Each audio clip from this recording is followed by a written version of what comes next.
ол нәрседен біраз мешіттерде аз жамағат айтылды.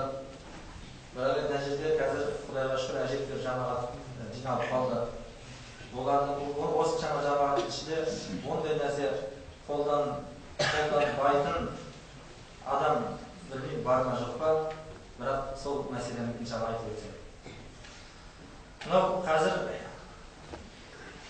немесе осы біз өз туылғалы бері қаншама жыл өмір сүрдік. Сөйтемізде әрбір адамның өзінің бір қылығы болады. Әрбір адамның өзінің бір жағымсыз қылықтары болады. Біреу жақсы қылықтары болады, жағымсыз қылықтары болады. Үлкен болайық, кіші болайық, орта жаста болайық, бәрібір қандай болсақ та бір жағымсыз қылықтар болады.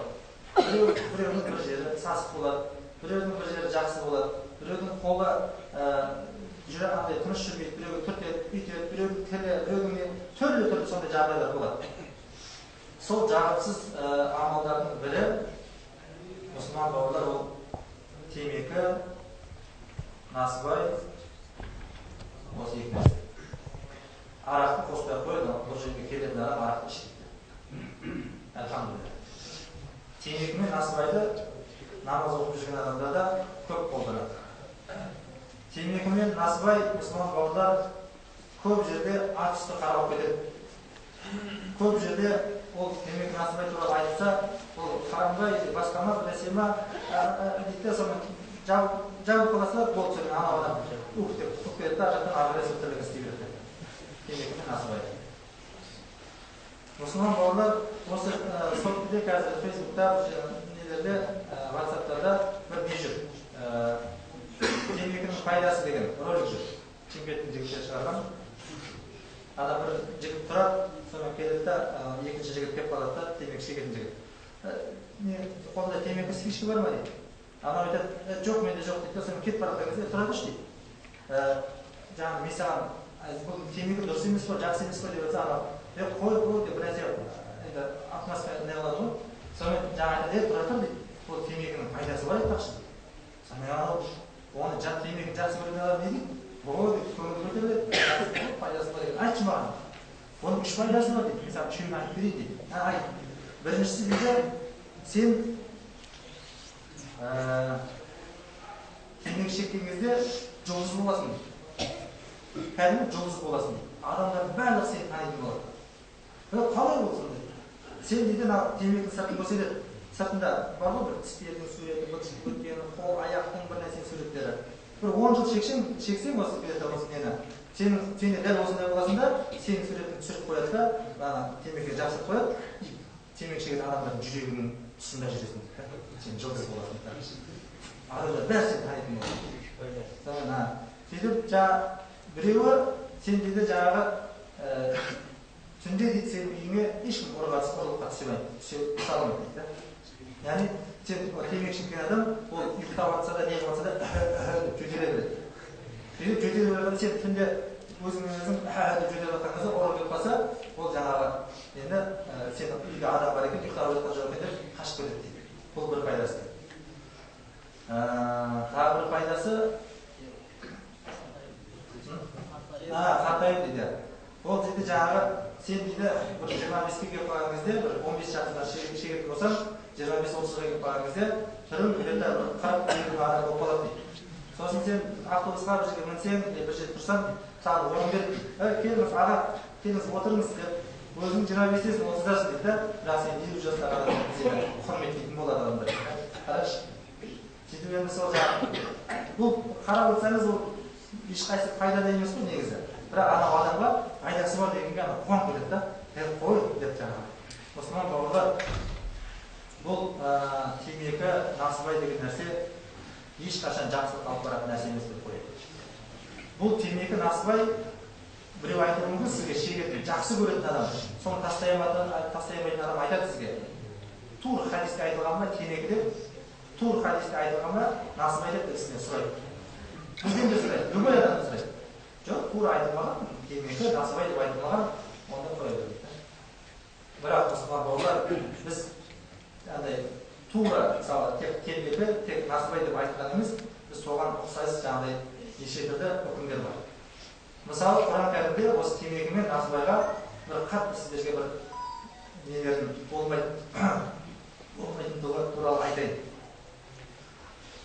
Алла Тағала Құран кәрімде айтады: "Ла тақтулу анфусакум".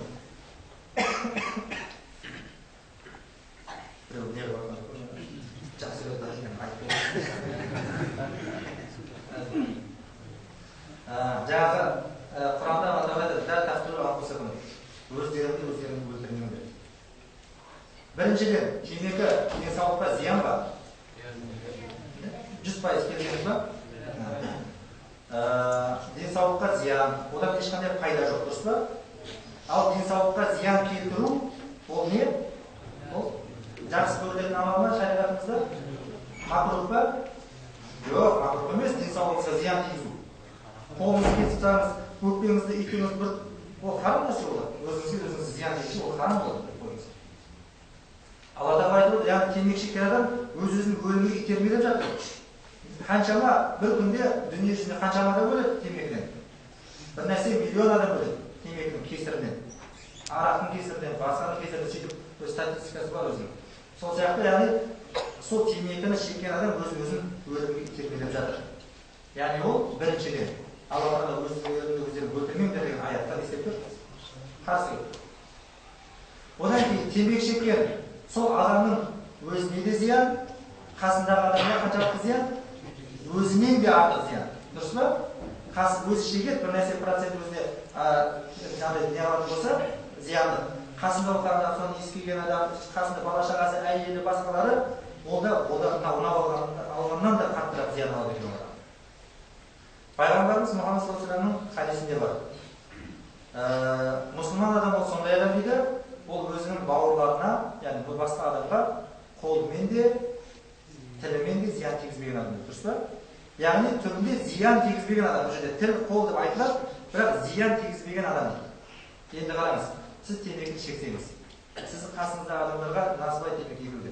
Яғни сол қасыңыздағы адамға соның зияны тиіп жатса, сіз қандай мұсылман болғаныңызды сонда? Айтыңызшы. Сіз зиян тигізіп тұрсыз, кәдімгідей қасыңыздағы адамға анық зиян тигізіп тұрсыз. Сіздің мұсылмандығыңызда кемістік бар. Ал Алла Пайғамбар саллаллаху алейхи ва саллям анық айтты. Нағыз мұсылман адам, яғни не дейді? Ол зиян тигізбеген адам. Ал егер сіз зиян тигізіп жатыр екенсіз, сіз нағыз мұсылман емессіз.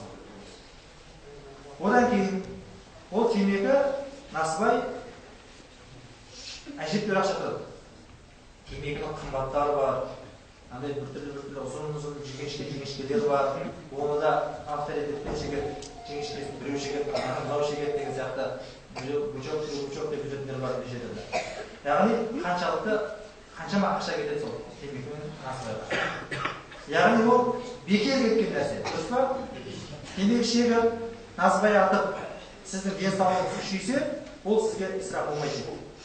Ал егер сіз темекіні шегіп, насыбайды атқаннан кейін денсаулығы зиян келсе, ол бір жағынан исраф.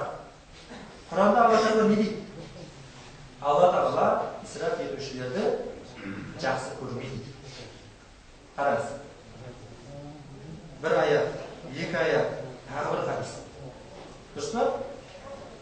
Енді мұсылман бауырлар, өзіңіз ойлаңызшы, сол қаншама, білмеймін, енді есептегендеріңіз бар шығар, қаншама ақша кетеді сол темекі мен насыбайға айына.